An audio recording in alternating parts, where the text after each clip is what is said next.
Hello sir, ito po ang reflection ko po sa aking Paris exposure ko po.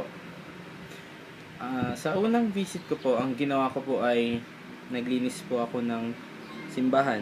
Sa video po, makikita nyo po na ako po ay nagmamap ng sahig po dun sa simbahan po namin.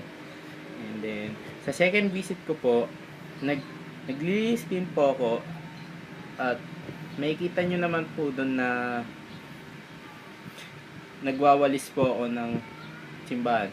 Bukod po dun sa nagwawalis siya, nagmamap, nagpunas din po ako ng mga upuan, yung mga revolto doon, sir. Yun po. Tapos, nung third visit ko po, ang ginawa ko naman po doon,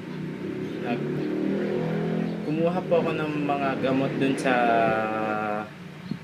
sa lalagyanan po, sa cabinet noon. Tapos, naglista po ng mga magpapa-check up po, sir, at yung mga gamot na kinuha po nila. And then, yung sa huling visit ko po, yung fourth visit ko po, ang ginawa ko naman po doon, nag-observe po ako sa binyag, and then, nag-assist po ako doon para maayos po ang proseso po doon sa binyag.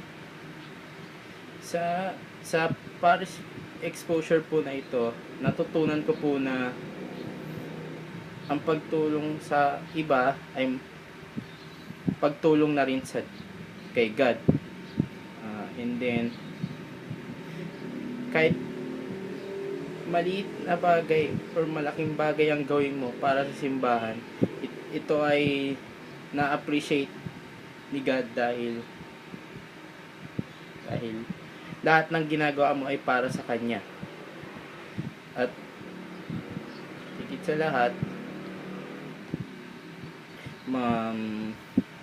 papasalamat ako sa inyo, sir, dahil binigay nyo ang project na ito para sa amin, at ito ay nakadagdag sa paniniwala ko kay God, or nakapagpalalim ng paniniwala ko kay God. Nagpapasalamat din po ako dun sa simbahan na ginawan ko po ng parish exposure ko po, dun kay Father Rudy po, kay Ate Marlene po, yung sekretary namin. Kaya sir, nung una po kasi, nainis po ako nun kasi umulit po ako, pero okay lang naman sa akin, sir, kasi para naman kay Lord po yung ginagawa ko pong yun.